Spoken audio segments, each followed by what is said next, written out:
Bueno, pues primero, pues, muchísimas gracias por estar aquí hoy, ¿no? Y me gustaría que empezáramos a hablar un poco de cuál es su relación con México, ¿no? Y como las experiencias son tan opuestas, me gustaría que nos las explicaran. No. Bueno, mi relación con México es muy simple. Yo nací en México, crecí en México, hice toda mi primera juventud en México, por lo tanto dentro de mí soy completamente mexicano, en el sentido que creo que la primera juventud es y la niñez es la que más te marca. Y estoy hablando tal vez de de la adolescencia, preadolescencia, hasta tu primera juventud. Yo creo que es lo que más marca, porque es cuando empiezas a tomar conciencia de la vida. Y bueno, yo crecí ahí y me desarrollé en México, estudié en México música, canto, pedagogía. Entonces, después, por azares del destino y por pues, necesidad de emigrar también, fui a Italia. En Italia gané un concurso y después a Viena. Estuve casi 2 años en el estudio de la Ópera de Viena. Después otros 2 años y medio fijo en el Teatro de Lucerna en Suiza. Y de ahí ya me liberé, pero ahora que hago cuentas me doy cuenta que ya la mitad de mi vida estoy fuera de México. Y sin embargo sigues sintiendo como mucha raíz. Sí, eso, yo creo que eso no se te pasa. Yo creo que eso no se te pasa. Desde luego que cada quien tiene sus experiencias, ¿no? Entonces, he sabido, por ejemplo, de alguna colega que está viviendo en Estados Unidos y ya no se acuerda de cómo se dice tacos. Me parece un poco extraño. Oye, te vuelvo tacos. Ok, está bien. Y burritos. Burritos. Sí. Tacos, pero de pancita, mi hermano, Sí. ¿no? Bueno, desde luego que puede pasar, ¿no? Puede pasar que tomemos acentos también en donde estamos. Sí, se te pegan los acentos, pero yo creo que también la cosa de que hay una relación, realmente en México a ti te quieren mucho, Ramón. Y te llaman y te tratan bien, ¿me entiendes? Bueno, te voy a decir una cosa. No es el México, caso común, ¿eh? No, gracias. En México me quieren mucho porque yo quiero mucho a México. Y te voy a decir por qué. Porque cuando empecé mi carrera y que mi carrera se empezó a ser internacional, yo siempre me tuve mi tiempo para México. Y mis agentes me decían, bueno, pero ya estuviste el año pasado, ¿por qué vas otra vez? No. Quiero que me escuche mi gente, quiero que me escuchen mis papás que todavía vivían en esa época. Qué bueno que lo hice. Claro. Ya no están. Y mis hermanos, y mis primos, y mis parientes, y que me vean en México, porque ellos no pueden venir a verme donde yo estoy. Entonces ellos venían y yo iba y me la pasaba unas temporadas en México, en familia, y al mismo tiempo estaba trabajando. Entonces ese tiempo yo se lo di a México, y a pesar de que mis agentes me decían, bueno, pero vamos a dejar otras cosas y tu proyección internacional, digo, mira, si las cosas se van a suscitar y se van a dar, se van a dar. Y si no, pues no. Entonces, porque vaya a México un mes no va a cambiar la vida. Y efectivamente, entonces yo creo que fui como 12 temporadas, no creas que poquito. No, pues no. Entonces, bueno, pues eso finalmente el público me reconoce porque me ha visto. No, hay algunos colegas que yo nunca vi. Cuando, por ejemplo, yo hablo sin ningún tabú, por ejemplo, Paco Araiza, que es un grandísimo cantante, sin duda fue uno de los cantantes más importantes que ha dado nuestro país. Yo cuando estuve en México jamás lo vi. A Paco lo conocí, ya no, lo vimos después. Él regresó después a México, ¿no? Entonces, pero en el periodo de cuando Paco estaba en plena gloria, no fue a México. Solo una vez, a ser un barbero. Sí, Una sola vez. Y sí, bueno, yo lo recuerdo porque yo era adolescente cuando lo hizo, y sí, lo recuerdo que además era impresionante, ¿no? Porque para como estábamos acostumbrados a ver el barbero, él llega con una propuesta muy novedosa en ese momento, ¿no? Y sí es así, pero claro, en el caso de Francisco es completamente lo contrario, ¿no? Sí, exactamente lo contrario. Yo nací en México porque mis padres vivían en México, pero estaban nacionalizados ellos, pero de sangre no son mexicanos. Mi padre es español y mi madre es mitad griega, mitad americana. Y estaban trabajando ahí, entonces yo nací ahí y me crié ahí solo hasta los 9 años. Y luego, cuando yo cumplí 9 años, se fueron de México mis padres al sur de Francia, y claro, yo con ellos. Y ahí acabó mi relación con México, realmente. Todavía tengo la nacionalidad y esta sensación de ser mexicano y de cosas, como has dicho tú, de la infancia que quedan muy fuertes, claro. Pero ni he vuelto. Me han propuesto muchas veces venir a hacer cosas, pero nunca ha sido posible por una razón u otra. No, no por no querer. Eso no es posible, ¿eh?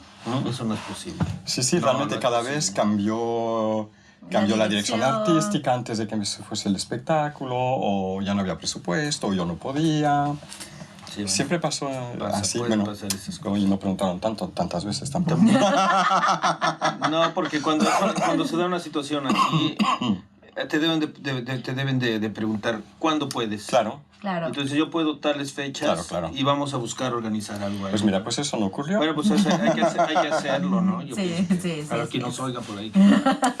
Y tampoco he vuelto ni de vacaciones porque siempre también ha habido otra cosa y al final pues no he ido. ¿Y tú reconoces? Entonces soy el mexicano menos mexicano del mundo, creo. Sí, el mexicano con el pasaporte no es mexicano. Sí. ¿Pero tú reconoces alguna influencia de la cultura mexicana en tu trabajo? En mi trabajo no puedo decir no. En mi vida sí, y como digo, en cosas de la niñez, ¿sabes? Cosas que para mí representan ser niño, son cosas bastante mexicanas y tradiciones como de Navidad y cosas así, que todavía sigo, ¿no? Y me emociono mucho si voy a un restaurante mexicano y cosas así, porque como cosas que comía cuando era niño, como ahora esto que no es vino, que estaba de Jamaica, pues me da mucho, no sé, algo de probar ese sabor de mi infancia otra vez, ¿sabes? Porque no es algo que hago a menudo, para nada. ¿Quieres preguntar algo tú? No, de momento sobre México no. Soy el único no mexicano de la mesa. Sí, pero es que esto es una cosa muy interesante que hemos hablado Luis y yo y que a mí me sorprendió mucho. Él me decía que él reconocía una escuela mexicana de canto, porque para el libro que estoy escribiendo sobre los mexicanos en el liceo, hemos escuchado a varios cantantes, ¿no? Desde Irma González, etcétera, etcétera, que cantaron aquí, y él me decía que reconoció una escuela de canto. Y a mí eso me sorprendió muchísimo, porque una escuela de canto, ¿tú crees, Ramón, que tenemos una escuela de canto mexicana? Pues mira, tenemos una gran tradición boxística y hay una escuela de boxeadores mexicanos de lucha libre, hay una escuela de luchadores, hay una escuela de pintores, hay una escuela muy importante, sí, ¿no? Y de muralistas. Sí, claro. Entonces, bueno, pues podemos decir que México ha dado tantos cantantes y de calidad que pues no es una cosa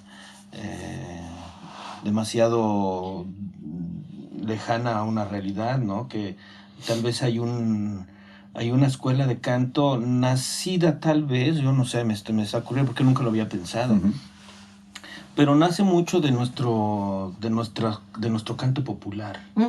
De una música muy compleja de cantar, porque no es fácil la música popular mexicana. No, es un canto que exige una voz que tenga ciertas capacidades más allá de usar el micrófono.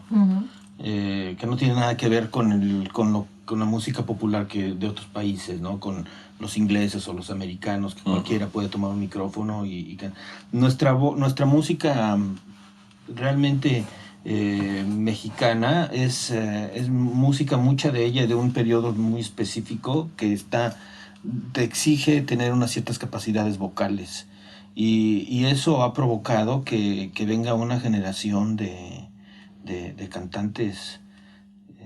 Yo me acuerdo una vez que fue el cumpleaños de una de mis tías, cumplió 80 años, entonces sus hijos me invitaron, entonces sus hijos pues llevaron a un mariachi, y entonces entraron el mariachi cantando, y entró un tipo así pequeñito que era más fácil saltarlo que darle la vuelta. Y tenía una voz, el tipo una voz sensacional, un poquito burda, pero tenía una voz gigantesca. Cuando me dijeron canta, tú dije no, gracias. Pero ni siquiera se me ocurrió. O sea, era una cosa sensacional y ese tipo de talentos hay muchísimos. Son muy comunes en México. Sí, porque yo lo que le comentaba a Eni, repasando, por ejemplo, tenores mexicanos, colegas tuyos, cuando decía eso de la escuela de canto me refería a voces líricas de un color precioso que aparentemente la proyectáis con una facilidad, ¿sabes? O sea, os sale Con naturalidad. Con naturalidad. Y luego le dije otra cosa, eso será interesante que lo comentes, ¿no? Con un esmero, con un cuidado, con la media voz que no se da en otros países. Eso pienso que tienes razón, pienso que tiene una influencia notable sobre nuestro canto popular. Sí, bueno, es que además estamos hablando de que en México hubo muchísimos cantantes populares que además de hacer cine también cantaron ópera, Sí, sí. ¿no? Que esto es una cosa que es interesante, ¿no? Y bueno, hablando un poco de los mexicanos en el liceo y en estos asuntos, el contexto del debut de ambos, ¿no? En el liceo, que verdaderamente yo no sé por qué los mexicanos tienen unos debuts tan terribles, porque José Mojica, un escándalo en el liceo, ¿no? Exactamente lo contrario con Ángela Peralta, que fue la primera mexicana que canta en el liceo, que fue un escándalo, pero en el otro sentido, ¿no? En que la mujer fue como un éxito brutal. Fue sensacional. Sí, pero tenía menos de 20 años cuando debuta en el liceo. Y tal, ¿no? Y de pronto encuentras como que hay muchos mexicanos que coinciden con momentos rarísimos de la historia del teatro, ¿no? Tú coincides con el momento en el que se supone que el teatro ya se va a entregar, se acaba, van a hacer Turandot, no hacen Turandot, te llaman para hacer una Norma con 2 sopranos, porque era el elenco de Turandot, y ahí en medio de esto, ¿no? Sí, entonces mi debut en el liceo no fue en el liceo, puesto que fue aquí en un teatro que se llama el Teatro Victoria, que estamos al lado además aquí. Y ahí fuera más como un cine, la verdad, que una ópera. ¿Cómo y fue diriges bastante difícil. allí en Norma? Bueno, es de la misma manera, realmente, solo para el público es menos agradable, porque realmente es un espacio bastante feo y que no te ayuda atmosféricamente realmente a participar en el espectáculo. Pero bueno, si no, aparte de eso, funcionaba perfectamente bien, estaban muy organizados, ya llevaban tiempos cerrados, entonces ya sabían funcionar como compañía fuera del liceo. Pero luego lo bonito fue que pude volver a hacer el mismo espectáculo en el liceo, en una versión muy mejorada y técnicamente más elaborada, claro, unos años después. Uh-huh. Y después, realmente, una nueva producción para ese teatro la haces años después, ¿no? Correcto. Que fue la Clemenza de Tito. La Clemenza, sí, que además, bueno, yo la recuerdo, la vimos. Y eso sí que fue, en cambio, utilizar el liceo al máximo, utilizar toda la nueva mecánica que había en el teatro. Acaban de reabrir. No, ya tenía algunos añitos. No, ya era más adelante, sí.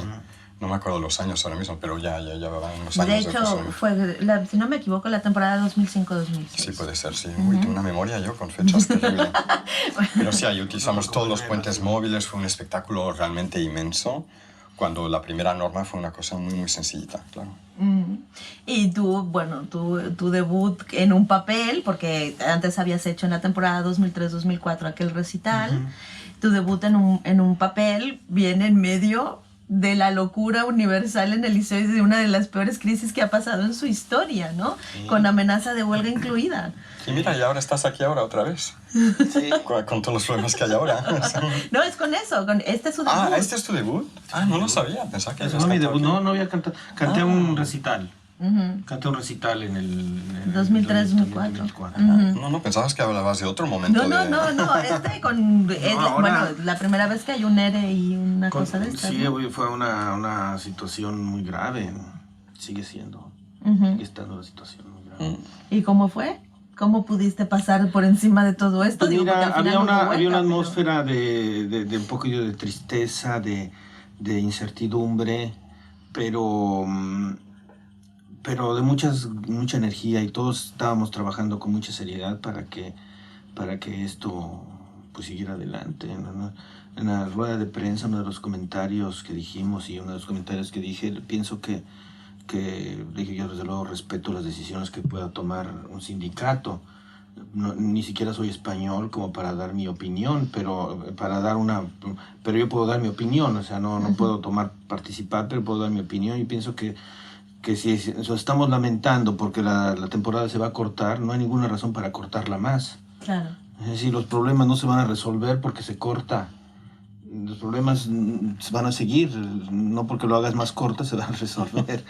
Entonces yo pensaba pienso que el modo como podemos demostrar que no estamos de acuerdo todos en lo que está pasando es exactamente hacer lo contrario, hacerlo lo mejor que se pueda para que haya, ahora sí como hacen los japoneses cuando se ponen en huelga, trabajan doble, ¿no? Trabajan 1 hora más o 2 horas más, ¿no? Para crear un poco de descontrol en las empresas.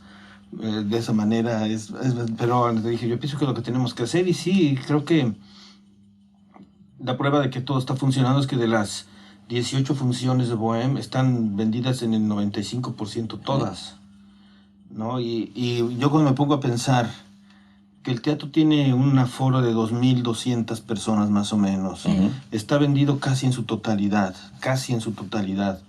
y si son 10 funciones, pues son 20.000 personas, y si son casi 20 funciones, estamos hablando de casi 40.000 personas.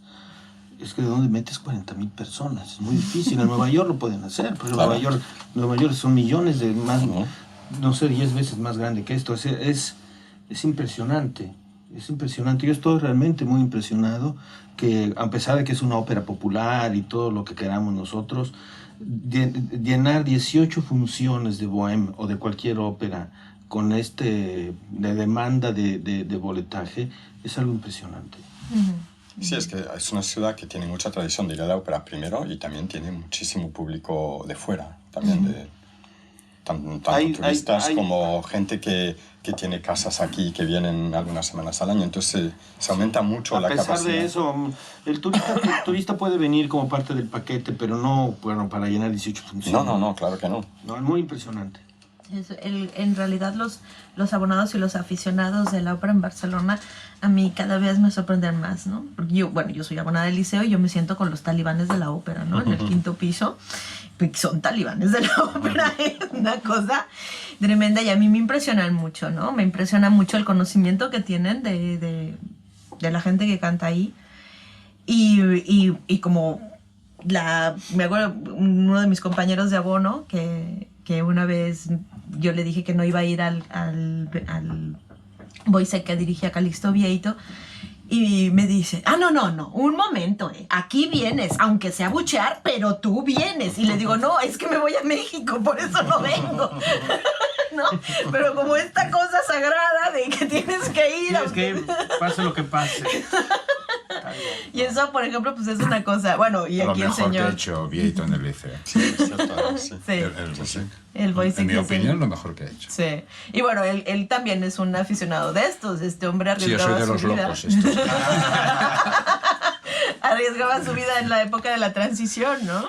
Bueno, tanto como eso no. Pero realmente, ahora se ha hablado de los problemas laborales y económicos del Liceo, pero yo recuerdo a mitad de los 70 estuvo a punto de desaparecer el Liceo, de cerrar.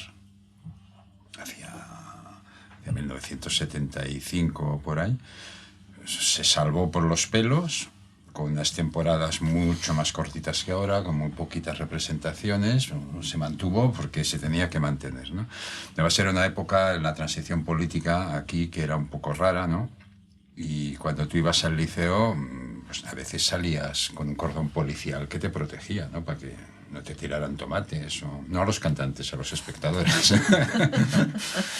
Porque, estaba todavía la imagen aquella del liceo como un teatro burgués, elitista, que no era verdad. En aquella época ya no era verdad, ¿no? Pero seguía teniendo esta imagen. O sea que el liceo ha pasado por épocas muy convulsas, cíclicamente tiene... En Viena hacen el famoso baile de la ópera de Viena. Y cada año van ahí a protestar. ¿No? Que por qué se hace. Bueno, ahora me entero, porque ahora vivo en Viena y entonces me entero que en realidad la gente que va ahí paga su boleto para entrar al baile. Entonces, les digo, Estos hasta lo que no se come les hace daño. No, si no quieren ir, que no vayan. Yo no voy a echarles tomates porque van a ver a Lady Gaga, que no me gusta. No, porque voy a ir a echarles porque van a ver a Lady Gaga, que me parece una copia ridícula de Madonna. Sí, exacto. ¿No? Entonces digo, bueno, ¿por qué voy a echarles ahí? Si no me gusta, no me gusta. ¿Y por qué voy a decir, ay, por qué? Y no creo que los boletos los regalen tampoco. No, de hecho, lo de elitista nunca lo he entendido, porque acabo de ver los precios del concierto de Madonna que va a haber ahora en junio, hablando de Madonna, y cuestan hasta 500 euros, ¿no? Y el más barato es 70, Bueno, 80. y ve al estadio de fútbol. Entonces, sí, sí. Ve al estadio de fútbol y ahí sí a nadie le duele sacar 100 euros Sí. o más. O mucho más, O a mucho veces. más, por eso, pero se lamenta que porque vienen a la ópera, eso son ganas de fastidiar. Sí. Sinceramente. No, seguro que hace muchísimos años, y tú lo sabes mejor que yo, ¿no? Que efectivamente había una parte muy elitista en el liceo, ¿no? Pero yo estoy seguro que desde los años 70 del siglo pasado hacia aquí ya no ha sido así, ya no ha sido así.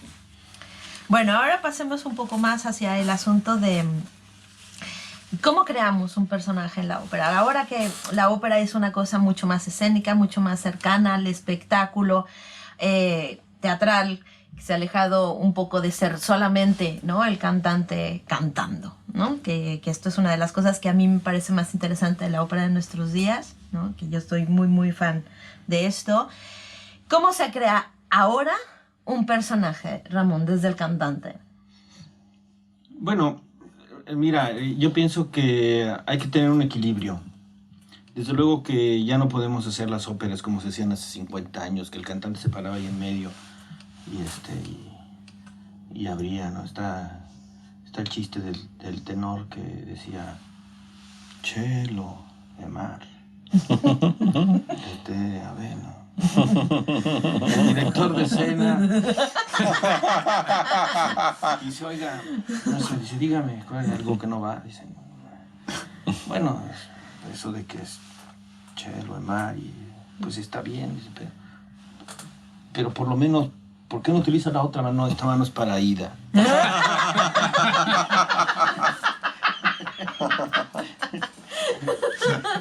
Entonces, ya pasamos ese. Pero ahora hay un peligro. Ahora es el peligro contrario. Ahora está el peligro en que se contraten solamente a gente que se ve muy bien en el escenario, sobre todo gente muy joven, que todavía tiene que desarrollarse como cantante. No ha tenido tiempo porque ya te avientan a los grandes. Ahora sí que te avientan con el toro de lidia ya de peso completo y todavía no eres novillero. Y hay quien lo puede hacer por talento y hay quien lo dura muy poquito porque el toro te va a agarrar, ¿no? Y eso pasa con instrumentalistas también, no solo está con pasando, cantantes, está pasando en general porque no hay tiempo, basados en este sentido de que tienes que ser realista, que, bueno, pues sí, no se puede ser realista porque Julieta tenía 15 años y no vas a sacar una cantante de 15 años en ningún lado, ¿no? Entonces ya desde ahí se volvió irreal. Entonces tienes que conseguirte, pues, cantantes que den, pero llevarlo al extremo es muy peligroso, porque entonces terminamos escuchando por los ojos. Y ese es un peligro, ¿no? Antes veíamos por las orejas y ahora escuchamos por los ojos.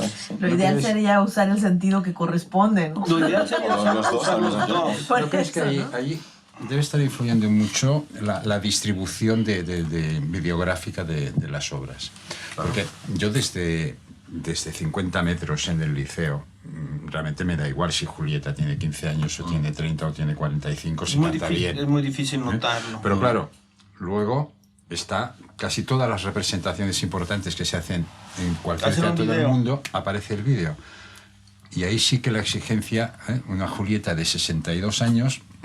Aunque no tenga 62, vaya, una mujer, yo encuentro que una mujer a los 40 años sigue siendo una mujer muy hermosa. Ay, gracias. Pero si la presentas como Julieta, van a decir que ya se le pasó la edad. Pero si presentas de 30 también ya se le pasó. Bueno, pero pasa igualmente con los discos, vocalmente también. Se distribuye muy a menudo a gente que en realidad no tiene la voz adecuada porque lo han hecho en un disco donde no importaba. En cambio, el escenario importa. Pero yo creo que aquí, Francisco, entra también el asunto de no el realismo, sino la verosimilitud, ¿no? O sea, ¿qué es lo que realmente sí nos podemos creer? Porque lo hablábamos hace un momento Luis y yo. Yo creo que una cosa es, claro que nos encanta que los cantantes sean guapísimos, además de cantar bien, por supuesto. O sea, yo adoraría Bueno, a depende Corelli. qué papel hacen, porque si hacen un Sí, papel de feo... exacto, porque Corelli, por ejemplo, en Payasos, tú dices, Neda está mal de la cabeza. O sea, ¿cómo va a dejar este pedazo de hombre por Silvio, hijo? O sea, no lo puedes concebir, porque no tiene la verosimilitud. No. Yo creo que aquí es donde entra la Evidentemente verosimilitud. ayuda si una persona tiene el físico adaptado al papel que está haciendo. Claro, ayuda. Pero eso no es lo importante. Yo creo que lo que importa es que el cantante sea capaz de hacer un personaje. Y cuando te encuentras con problemas con gente grande, de talla, es cuando no quieren hacer nada con eso, porque con eso se puede hacer cosas también. Y he trabajado con gente bastante grande que han sido actores fantásticos y no ha importado tanto, claro. Me he adaptado, no les he hecho hacer cosas que les haría hacer a gente delgadita acróbata, ¿no? Pero dentro de eso el personaje puede tener el físico que tenga, con que haga el personaje. El problema es cuando no hace nada. Hay pocos personajes en ópera que están definidos físicamente, o sea... Muy pocos, es cierto. Sí, pues estamos hablando de Madame Julieta, Butterfly. de Madame Butterfly, que tiene que ser menos japonesa, o Jin Oniegi, que tiene que ser un guapetón, porque si no, no da ese personaje, ¿no? Pero de ahí en fuera, Manó, tal vez, que era una muchacha que volvía locos a todo el mundo, entonces tiene que ser muy bella. Pero de ahí en fuera... El duque de Mantua no tiene por qué ser un Adonis, porque él seducía por el poder. Y no tiene por qué ser un Adonis. Muchos otros personajes. Bueno, hay personajes que hasta es más interesante que no sean guapos, además. No, porque claro. les aumenta la tensión que pueden tener. Da más crudeza a la historia de esa misma manera, ¿no? Y etcétera. O sea, hay algunos personajes y después se hacen estereotipos, ¿no? De que tiene que ser de cierta manera y todo. Yo pienso que lo que dice Francisco es lo más importante, es que la persona tenga la capacidad de convencer a los demás con lo que estás haciendo, ¿no? Sí, que esté preparado a trabajar el lado dramático tanto como el lado vocal. El problema es cuando no hay ese deseo de la parte del cantante. Ese es el problema con el que te enfrentas tú, sobre todo, sí, ¿no? Claro que me he enfrentado con eso varias veces. En todos los ámbitos hay gente que hace bien su trabajo y gente que hace mal su trabajo, o que hace bien parte de su trabajo, o... Ay, te doy todo el tiempo. Pero sí, entonces claro que me he encontrado con gente que no quería hacer su trabajo, pero me he encontrado delgados que no querían hacer su trabajo también. Eso no tiene nada que ver con eso. Sí, no, bueno, evidentemente yo creo que una de las cosas es que el concepto de si el cantante tiene que ser delgado es el menos importante. Exacto. ¿No? O sea, al El cantante final... tiene que ser un buen cantante, bueno, y un tiene que buen tener actor. una buena voz, buena técnica, ser un buen músico, porque eso se olvida muy a menudo también. Sí. Porque la gente muy a menudo elige una voz en lugar de elegir un músico. Y un músico capaz de cantar ese estilo. Hay muchos problemas Pero así es que también. el problema de un cantante de ópera es que nosotros somos el único instrumento, por así decirlo, en donde está completamente confundido el instrumento y el instrumentista. Exacto. Porque si nosotros vamos a oír un concierto de Lang Lang, ningún crítico va a decir Lang Lang se presentó con un Lang Lang se presentó con un Steinway precioso doble cola, lustroso, de color negro. Las teclas eran de marfil y cuando lo levantaba se imponía. Lo que la gente quiere saber es cómo tocó Lang Lang. Sí, además la gente ni se va a quejar si el piano no es especialmente bueno, porque ni lo van a oír. Pero con nosotros no. No, con los Con demás lo nosotros no, opuesto. la gente dice, que tenía una voz muy potente. Eso es lo que dicen los críticos ahora, ¿no? Tiene una voz muy potente y llenaba el teatro. ¿Eso qué significa? No significa nada. Significa que tienes una voz potente.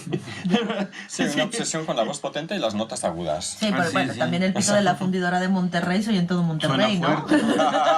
Y agudo, las dos cosas. Bueno, pues entonces esas son las confusiones que estamos metidos, porque desde luego criticar lo que es más evidente es más fácil. Porque criticar las cosas, los detalles, necesitas saber realmente. Entonces, hacer una crítica o ver si una persona tiene capacidad vocal. En mi mundo también, digo, porque muy a menudo la gente juzga una puesta en escena diciendo que decorado más sí, más monumental o hay que espectacular el decorado, pero muy pocas veces se analiza la puesta en escena, realmente cómo y por qué se mueve la gente en el escenario y qué ideas ¿Cuál es el hay realmente. concepto?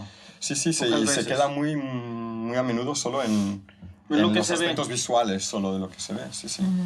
Sí, bueno. Y la relación cantante-director de escena, ¿qué tan difícil es? Bueno, depende con quiénes son las personas, como con todo. Otra vez, en todos los ámbitos te vas a llevar bien con gente y vas a poder trabajar muy bien con ciertas personas y no con otras. Yo pienso que el secreto de un director de escena es tener la capacidad de convencer y envolver al cantante en el concepto que tú tienes. Entonces decir, mira, yo pienso esto y pienso esto y creo esto. Y entonces tú como cantante a lo mejor llegas con otra idea y empiezas a voltear la cara y dices, a ver, dime exactamente qué es lo que estás buscando y a ver si lo podemos lograr. Sí, si un cantante es como tú que quiere oír eso. Porque hay muchos cantantes que no quieren ni hay empezar a oír eso. ¿Sabes? Y también hay otro discurso que finalmente se tiene que trabajar en equipo. Claro. Y con el director de orquesta también. Y aquí ese es otro problema. Los directores de orquesta no van a los ensayos. Entonces, resulta que estamos haciendo por 3 semanas una escena en donde ya lo logramos y llega el director de orquesta, no, es que a mí no me gusta que él esté separado de ella por allá porque aquí no hay balance. Bueno, ¿por qué no estaba usted aquí, señor? Porque nosotros estábamos aquí de antes y no le gustaba, lo hubiéramos resuelto antes, ¿no? Pero no, llegan y llegan y dicen... Sí, sí. Y el director de escena... Y el cantante no sabe qué el hacer. cantante dice, pues yo qué hago, pues yo me acerco, ¿qué haces? ¿No? Además a los cantantes les gusta estar más cerca de él. Sí, sí, claro. Entonces, se tiene que hacer un trabajo realmente en equipo y tiene que haber una convivencia y se tiene que haber un respeto mutuo, decir, oye, ¿sabes qué? Esto no puedo hacerlo. Pero las Entonces formas, vamos a buscarnos. Pero las formas de producción de la ópera contemporánea en los teatros, como en los grandes teatros incluso, permiten realmente crear un equipo de trabajo. Al final hay muchos cantantes que llegan el día anterior al estreno. Al final hay muchos... Depende de las casas también. Pero no, es cierto que no es algo que los intendants, los directores artísticos, no es algo que están intentando hacer, que para mí es un problema. Suelen decir, ay, quiero que Ramón Vargas haga esto, que Francisco Negrín lo dirija, etcétera, etcétera. Pero no piensan, ¿con quién puedo poner a Francisco Negrín? ¿Con qué tipo de cantante va a trabajar bien? O, no piensan realmente en formar equipos, porque además normalmente el cantante ya está elegido muchos años antes y con 1000 situaciones de ese tipo. Claro que es difícil juntar gente. Alguna vez en algunos teatros los alemanes a veces sí lo hacen. Sí, a veces se busca un poquito. Entonces, pero claro que los alemanes tienen que hacerlo porque a veces hacen cosas muy locas. ¿No? Pero este punto me parece muy importante, ¿no? Porque, claro, hay algunos personajes que el cantante yo me imagino que los hace propios. Hace un momento hablabais de Werther. Werther no es un personaje cualquiera. Un tenor que canta Werther lo interpreta, no me refiero vocalmente, sino psicológicamente como personaje, hace su Werther, ¿no? Imagínate que entonces tú estés encargado de la producción y tienes una concepción distinta de lo que es. Claro, bueno, esta es la dificultad, es que yo me paso un año más pensando en un espectáculo, independientemente de quién sea el cantante, porque a menudo ni sé quién va a ser el cantante. Si sé quién va a ser, más bien es más fácil porque ya estoy pensando en eso, como cuando hice Alceste, sabía que lo iba a hacer con Christine Brewer, que es una cantante, digamos, muy grande y con un estilo muy específico, muy dramático, entonces yo ya me imagino el espectáculo con un personaje así, y no con un personaje así muy delicado y vulnerable, ¿no? Pero bueno, normalmente no sé quién va a ser, entonces estoy pensando algo y claro, ya tomo 1000 decisiones de cómo va a funcionar todo holísticamente, digamos. Entonces, claro, luego cuando me presento con un cantante... Dice, yo esto no lo hago. Claro, y llega... Aquí no. O ni tan extremo, pero con una concepción muy específica que le conviene. Yo, claro, tengo que encontrar una manera de adaptarme para que funcione, porque, claro, es solo interesante si funciona, ¿no? Claro. Y yo, claro, quiero sacar lo mejor del cantante. Entonces, claro, también me interesa ver qué es lo que quiere hacer y cómo le sale bien a ese cantante. Pero tiene que entrar en todo el concepto y de todas las decisiones que ya se han tomado. Entonces, claro, no puede ser cualquier cosa, no me puedo adaptar completamente, porque no puedo cambiar todo el decorado o cambiar todo lo que va a ser todo el mundo, o el vestuario. Si tú has decidido que el espectáculo va a ser en la luna y que todo el mundo va a estar de rojo y el cantante viene y dice tengo una fobia al rojo, que elegir un ejemplo absurdo. No es absurdo, a mí me ha pasado. No te preocupes, yo de verde Pues no me puedes decir, visto. pues lo siento mucho, pero es que no puedo cambiar todo ahora. ¿De verde o de morado? No, de Los verde, italianos bueno, a mí me el tocó de morado. verde. Aquí en España es el verde. Entonces lo interesante es trabajar con cantantes, como fue de hecho el caso con Ramón, que quiere, como dijo antes, que quiere oír un poco lo que tienes que decir y cómo lo has pensado, y si tú puedes convencerlo, pues claro, van a moldar su experiencia, su manera de hacerlo a eso, y tú, claro, también vas a moldar un montón de cosas a eso. Entonces ahí es cuando es interesante, porque juntos, y con el director de orquesta cuando está, llegamos a añadir capas, pero con el respeto el uno por el otro del trabajo que se está haciendo. Hay un personaje en la ópera, un director de orquesta que tiene esa capacidad maravillosa, que es James Levine. Él es un director de orquesta que tiene la capacidad de obtener lo mejor de cada cantante que tiene enfrente. Y él apenas abre la boca el cantante y ya sabe si va a ir un poco más rápido, más lento, más piano o qué. O sea, él ya sabe por dónde apenas tiene esa... Yo oye al cantante y si lo ve en dificultad ya sabe que tiene que ir más rápido, y si lo ve que no, entonces más tranquilo, o lo que el cantante necesite. Y eso es algo que es muy importante, porque finalmente tu concepto y todo, si no tienes quien te lo traduce, Exactamente. pues entonces no sirve. No sirve, exactamente. Y tú como cantante, si llegas y dices, yo voy a hacer esto que a mí se me apetece, pues es como por tener un carro de época y ponerle unos rines de magnesio, ¿verdad? Y dices, oye, pero es que este no va, no, pero sí me gustan a mí con el... O le voy a poner una radio nueva, moderna, ¿no? Y dices, qué grosería, pero bueno, pero no hay otra. Entonces, hay que hacer el concepto y se tiene que trabajar en conjunto. Y hay un problema que siempre existe, que es que, claro, el director de orquesta y los cantantes son intérpretes de una partitura que existe y que está ahí escrita.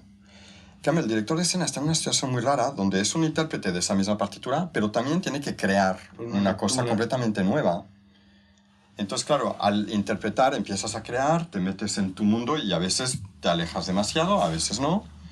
Pero claro, luego todas esas otras personas que están ahí mirando la partitura también tienen que entrar en ese mundo que tú has creado, que no está en la partitura.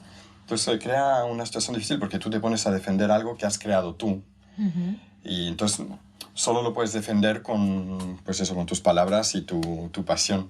En cambio, ellos pueden defenderlo diciendo esto está escrito así. Que es de cierta manera más fácil y mucho más difícil de contradecir. Pero al mismo tiempo tiene una dificultad muy grande, porque finalmente nosotros somos, como lo has dicho, no somos creadores, somos recreadores. Y tenemos que tener la capacidad de, en la recreación de una obra, volverla nueva. Y eso es muy difícil. Eso es absolutamente muy difícil. Y por ejemplo, ahora lo que me estaba pasando ahora, bueno, el Werther finalmente es una obra conocida, pero y tu concepto era muy especial y funcionó muy bien. Tuvimos mucho éxito, me gustó mucho haberlo hecho contigo. Y, por ejemplo, ahora La Bohème es una ópera que estamos haciendo aquí, una ópera tallada completamente clásica y metida en este modo. Funciona muy bien. Pero nos encontramos entonces con los clichés del pasado. Es decir, todo el mundo tiene referencias de todos los Mimís y todos los Rodolfos que han pasado por este teatro, y no, todos los que han oído en la radio y todos los que han oído en los discos y todo. Entonces se vuelve complicadísimo llegar y convencer a un público que ya está muy prejuiciado. Sí. No, ya no hablemos de los críticos. Esos se quedaron en la prehistoria. Esos no tienen que ir al teatro, esos tienen que ir a un museo. Normalmente. Entonces, eso me parece que no va, se vuelve muy difícil como recreación. Entonces, después meter el concepto, recrear y volver algo nuevo dentro de se vuelve muy interesante al final. Es una tarea magnífica. Eso es lo apasionante de la obra. Es apasionante. Siempre que existe la obra es siempre distinta. Y cuando funciona es fantástico, tanto para nosotros que estamos haciendo, cuando nos divertimos haciéndolo, es fantástico para nosotros, y el público también lo nota y es fantástico para el público. En cambio, cuando es una situación donde realmente es imposible hacerlo por todas las razones que estamos diciendo, y también por la razón del público, que dices tú, que el público y los críticos tampoco quieren ver algo nuevo. A veces no. Entonces ni están viendo, no están ahí, sabe. están así, ¿no? Entonces claro, no lo disfrutan ellos tampoco. Y se transforma en algo bastante estéril, que no existe tanto en otras formas de arte. Al teatro la gente va para ver cosas nuevas. Si tú vas al teatro y ves algo como antes, te quejas. Si vas a ver la obra de un pintor, pues quieres ver algo original. Si vas a ver el cine, no quieres ver la misma película que ya viste. No, Etcétera, etcétera. Entonces algo muy específico a la ópera y al ballet clásico. Pero el ballet clásico tiene la particularidad que, claro, son los mismos pasos, hechos de la misma manera y no ha evolucionado de ninguna manera, claro. En cambio, en la ópera está como un poquito entre Bueno, eso y nosotros otra somos cosa. el teatro, pero finalmente la partitura es la misma también para nosotros. Claro. Al final somos como los bailarines, que sea el pas de deux, el pas de trois, o lo que sea. Y somos los que tenemos que repetir y los pasos y los pasajes son los mismos. Exactamente. Esto nos lleva a un tema que hemos hablado, Benito y yo, muchas veces, ¿no? ¿Qué pasa con las óperas de composición contemporánea? A mí me encanta, es lo que más me gusta. Si uno repasa las temporadas de todos los teatros del mundo, pues año después de año, los 10 primeros títulos siguen siendo Bohème, Tosca, Rigoletto, Don Giovanni... Eso es un problema de educación, ¿vale? simplemente de cultura y educación. Y entonces, las nuevas óperas, las óperas contemporáneas de los últimos 20 años, muchas de ellas se estrenan y nunca más se supo, esta es la verdad, y las que tienen mayor fortuna, pues, bueno, pues se programan en algún otro teatro, más allá del estreno. ¿Qué sucede ahí? Bueno, hay un problema de celos terribles entre teatros, porque si el Liceo le pide a un compositor catalán de crear una ópera como fue Gaudí, por ejemplo, ningún otro teatro va a querer hacerlo porque ellos van a querer hacer el suyo con el compositor de su país, etc. Y como hay muy pocos slots, digamos, ¿no? para óperas contemporáneas, por problemas de educación y cultura más que otros, pues esos slots no los van a llenar con la obra que hizo el catalán ese en Alemania, ¿no? Claro. Entonces, pues nunca se vuelven a hacer. Y entonces, si uno mira la primera ópera de Mozart, la primera ópera de Verdi, la primera de Puccini, pues ninguna hubiese indicado el genio de esos compositores. Entonces, ¿por qué un compositor contemporáneo ahora, con su primera ópera, tiene que estar ya al nivel de Wagner? Es como muy justo. lo mismo lo que está pasando con los jóvenes cantantes. Claro, lo mismo, exactamente. Lo que estábamos hablando antes, Lo como mismo. tú llegas y quieren algo genial. Bueno, y con los directores también, de hecho. Sí, yo creo que en ese sentido, por ejemplo, todas las casas de ópera del mundo tienen programas para cantantes jóvenes, pero ninguna tiene un programa para directores de escena jóvenes. No, efectivamente no. ¿No? O sea, hay muy poquitos. Y en ese sentido también, claro, ¿cómo vas a realmente a tener una creación nueva en todos los sentidos si los apoyos de las casas de ópera solo van hacia los cantantes? Pero todo esto vuelve a problemas de dinero y educación y cultura, como dije antes, porque todo viene a que hay que hacer las obras que quiere ver el público y el público solo quiere ver las que ya conoce, porque no hay una educación y cultura que haga que haya un interés por cosas nuevas y yo creo que también hay otra situación. Yo creo que hay otra situación y que es yo creo que es significativa. Los compositores contemporáneos escriben de una manera alejados de las melodías. Porque sienten que la melodía vuelve viejo su trabajo, ¿no? Es como un pintor que usa trazo todavía, ya no quieren que haya trazo. Entonces, es un error.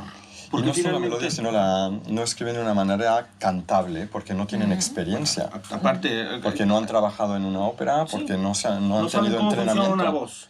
Claro. No conocen a veces cómo funcionan las voces, entonces vuelve difícil. No todos, por favor. No, y está cambiando eso un poquito además ahora. Sí. Y yo creo que ahí es una parte muy importante, es decir, si yo voy al teatro y oigo y salgo escuchando un montón de efectos musicales y vocales, puedo decir, bueno, está muy interesante, fue esto, pero al final no me quedó nada.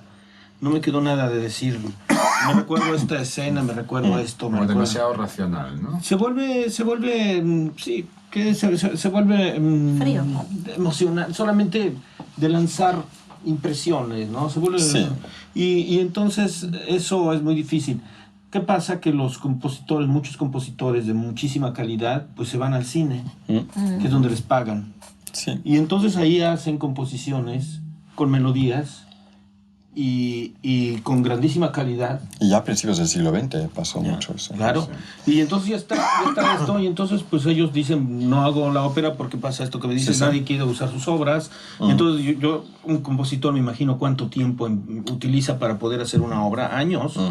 Y resulta que nada más la estrenaron aquí, ya no quiere más, se la quiere Claro. sacar. Entonces, como dicen, no se puede desarrollar, se quedó ahí. Y nunca aprende lo que tiene que hacer para que un cantante pueda desarrollar Entonces yo creo que papel, hay una mezcla de cosas que son y efectivamente deberían de haber obras modernas que hablen de temas actuales para nosotros importantes para Pero es curioso porque pasa como también comunidad. en música popular y en musicales. Hay menos y menos nuevas cosas. Se hacen más bien el musical de la película o el musical basado en la obra de tal grupo de pop, ¿no? Porque hay una especie de flojera cultural donde la gente quiere ver y oír cosas que ya Quiere ver las conoce. cosas que ya masticó. Y entonces por eso vuelvo a decir que también uno de los elementos es falta de educación, porque no hay una educación que abra las mentes a cosas, a una curiosidad, digamos. Quiero cortar un momentito, por favor, ¿sí? Hablando un poco de esto mismo, ¿no? Siguiendo esta línea de qué es lo que tiene una ópera contemporánea que ofrecer, yo creo que hay un gran cambio también en la idea de qué es cantar bien una ópera en nuestros días, ¿no? O sea, ¿qué significa realmente cantar bien ahora? Ser un animal de escena, aunque la voz no siempre sea perfecta, o ser un cantante perfecto, aunque la escena no siempre sea perfecta, o de verdad se requiere que sean Robert De Niro en el cuerpo de Natalie Dessay, ¿no? O sea, claro, ¿qué sucede aquí, no? ¿Cómo se Idealmente, logra? claro, idealmente sería el mejor actor del mundo, el mejor músico del mundo, el mejor cantante del mundo con el mejor instrumento del mundo. Ya, claro, pero... Idealmente, claro. Yo no diría que no, ¿no? Es muy Y los hay de esos, claro. No, pero es que se vuelve de pronto, la carrera del cantante se vuelve de una exigencia Sí. impresionante, ¿no? Yo no entiendo cómo lo hacéis, de verdad. Yo no entiendo cómo se puede ser cantante de ópera. Estar ahí con toda esa música, mirando al director de escena, intentando crear un personaje, intentando ser musical, sin olvidar la técnica. Yo no lo entiendo. Nunca lo he entendido. Sí, bueno, yo pienso que lo que... Bueno, pues son años de entrenamiento. Claro.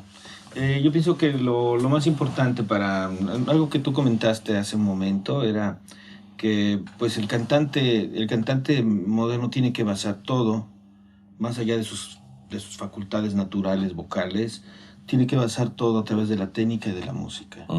Y la técnica de la música, podemos técnica de la música y también de alguna manera técnica actoral, el cual desde luego que para nosotros interpretar como en el cine es muy difícil, tú lo sabes perfectamente. Es imposible.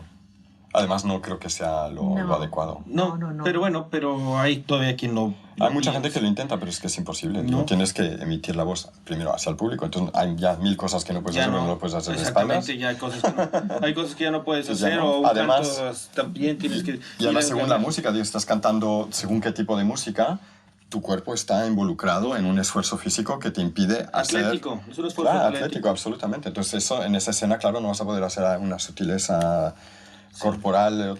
Pues hay ciertos tipos de música donde es más fácil. Encontrar ese balance es lo más importante.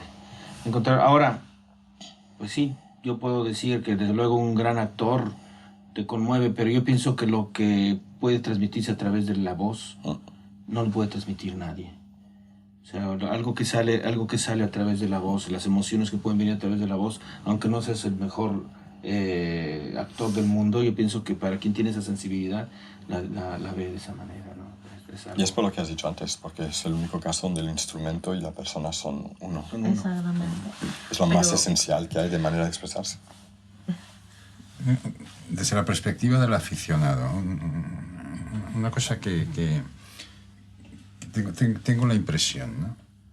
A los cantantes jóvenes hoy en día, cuando están aprendiendo, se les permite esa expresividad, que les salga de dentro el personaje. Yo tengo un poco la sensación de que hay mucho cantante joven con excelentes instrumentos, pero que no son ellos, con poca personalidad, ¿no? Es decir, que no diferencias muy bien al uno del otro, ¿no? Por decirlo de alguna manera, ¿no?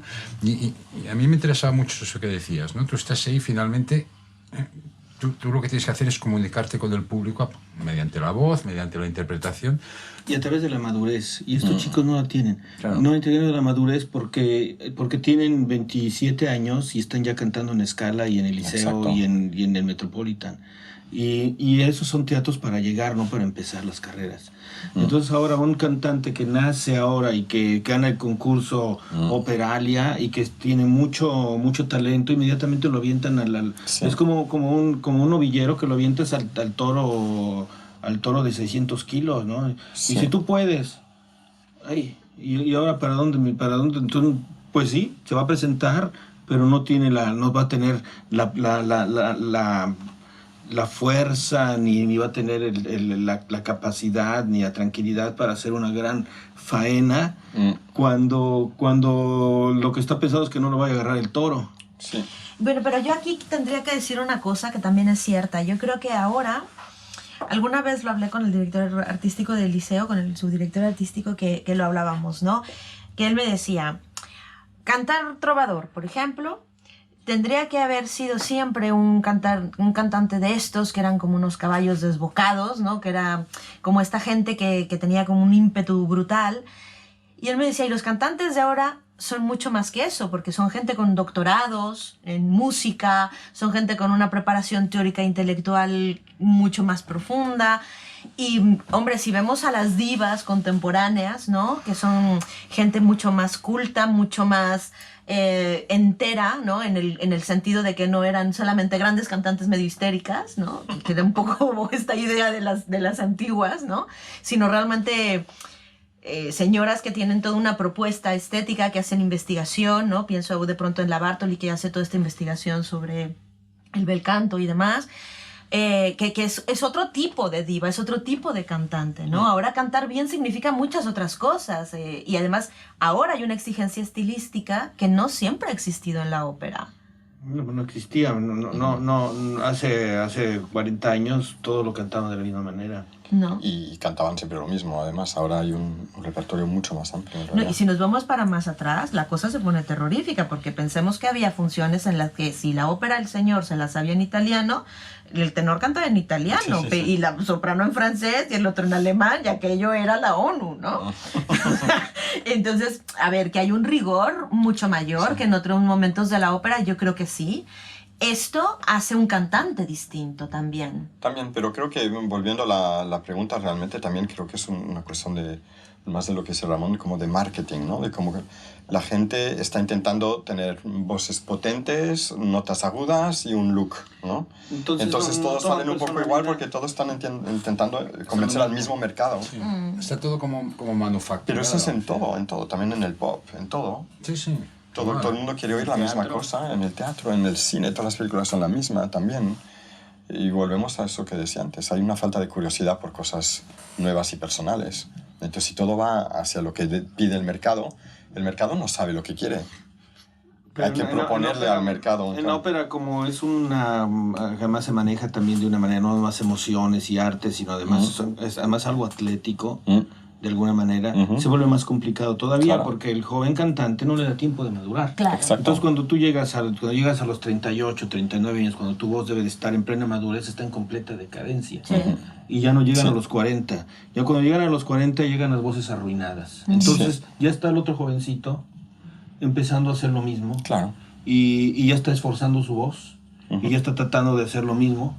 Y ya está pegando gritotes que a la platea le gusta y le encanta. Sí. Y entonces ya está. Y usted va a ver otros 6, 7 años y luego va a venir el otro. Entonces eso es el problema que está pasando, que los cantantes ya no llegan a madurar. No les alcanza. Se están volviendo realmente como los futbolistas que a los 34, 35 años se tienen que retirar. ¿No? Y nosotros no somos futbolistas, nosotros somos un cantante. Mira, yo te digo, la gente a veces se lo olvida. Cuando hicieron ese famoso concierto de los 3 tenores en 1990. Madre santa. Es otro tema que mejor no toquemos. Pero bueno, yo me recuerdo cuando pasó esto. Pavarotti, que era el más viejo de los 3, tenía 55 años. Y si escuchamos esa grabación, la voz de Pavarotti era absolutamente maravillosa. La voz era fresquísima, como un muchacho. Y tenía 55 años. nadie llega a los 55 años cantando así. Actualmente ni siquiera llegan a los 40. Entonces, ¿qué pasa? ¿Y cuál va a ser el futuro de la ópera con esto?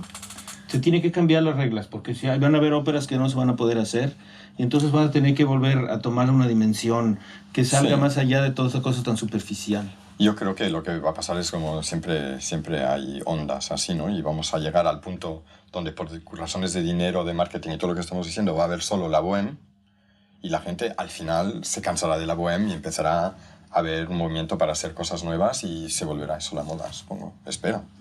Sí, yo soy positivo. Bueno, es que para mí, creo que vivimos una época realmente dorada de la ópera en muchos sentidos para los espectadores, porque tenemos una oferta, los teatros hacen ópera de 400 años. Yo creo que se acaba de acabar la época dorada, ¿eh? Yo creo que hasta hace 5 años sí, pero ahora con los recortes, Ya. de repente todo se ha transformado en Aida y la Bohème. Perdona que estás haciendo la Bohème ahora, La piedra, dice. Menos mal que estaría en mi casa. pero es que realmente yo he visto el cambio en los últimos 2 años Es en lo que que me eso- piden hacer, ¿eh? Es que eso a mí me preocupa mucho porque al final habíamos logrado que los teatros tuvieran realmente una programación que abarcaba los 400 años, que tuviera sí las estrellas vocales, pero también una propuesta estética, ¿no? Sí que estábamos oyendo Concepto. Ligeti, sí que había toda una propuesta realmente en Pues una temporada. acaba de ¿no? terminar. Entonces eso sí que me preocupa porque además creo yo que estamos viviendo una época en la que los cantantes son actores, que los cantantes hay guapísimos, ¿no? Que es Ay. una delicia verlos, oírlos y como dice Luis, ese si no quiere cantar, que no cante. Con que me susurre. Ya estamos.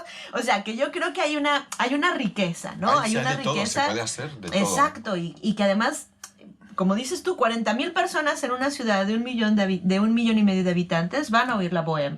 Pero es que esto sucede en un montón de teatros. Los teatros están con las localidades agotadas meses antes. Los discos de ópera se venden los DVDs, se venden... Es decir, estamos en un momento que es súper chulo porque te puedes ir al cine y ver una ópera que se está haciendo en la Scala Sí. al mismo tiempo que el Metropolitan, etc. Es que a mí esto me parece Pero genial. eso está haciendo Traviata en Barcelona al mismo tiempo. en el Exactamente. Coliseo. Entonces, esto es una cosa como muy interesante y que creo que la ópera estaba viviendo este momento. Y ahora, ¿qué pasa con esta crisis económica? ¿Realmente nos vamos a perder esto? Sí. Sí, yo creo que sí, absolutamente. No, durante unos años seguro. Durante unos Bueno, años, ahora aquí en absolutamente. España están cambiando la ley y muy probablemente las deducciones de impuestos van a ser mejores, más atractivas para quien quiere ser mecenas.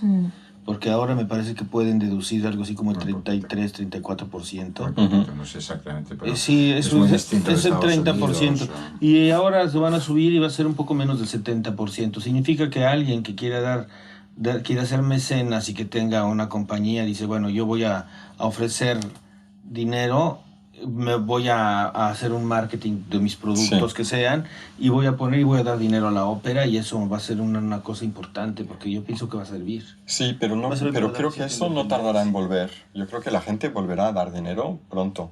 Pero que Sí, las se va a dar malas dinero costumbres hasta que se van a establecer ahora a nivel de las Da lo que compañías ellos- funcionando de da maneras lo que ellos menos quieran. profesionales, digamos, que todo se haga con menos ensayo, que todo sea la bohemia ida, etc. Yo creo que eso hasta cuando vuelva el dinero, y hasta si vuelven subvenciones a nivel político y todo eso, creo que tardará mucho en volver la idea que hay que hacerlo bien, porque eso es muy lento.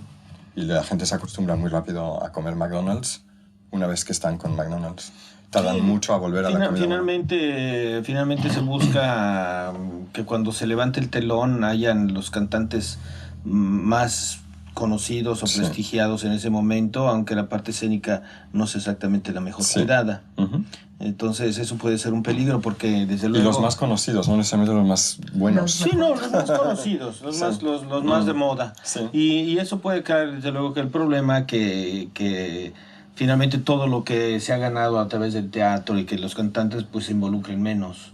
Porque finalmente un poquito el divismo se está regresando, ese divismo que no era malo hasta cierto límite, ¿no? O sea, Sí. pero más allá puede Y ser. una vez que todo el mundo ensaya solo 2 semanas, va a ser muy difícil convencer a gente que hay una ventaja en hacerlo 4 semanas. Exacto, ¿sabes? eso a mí me parece, yo creo, de las cosas más difíciles de recuperar.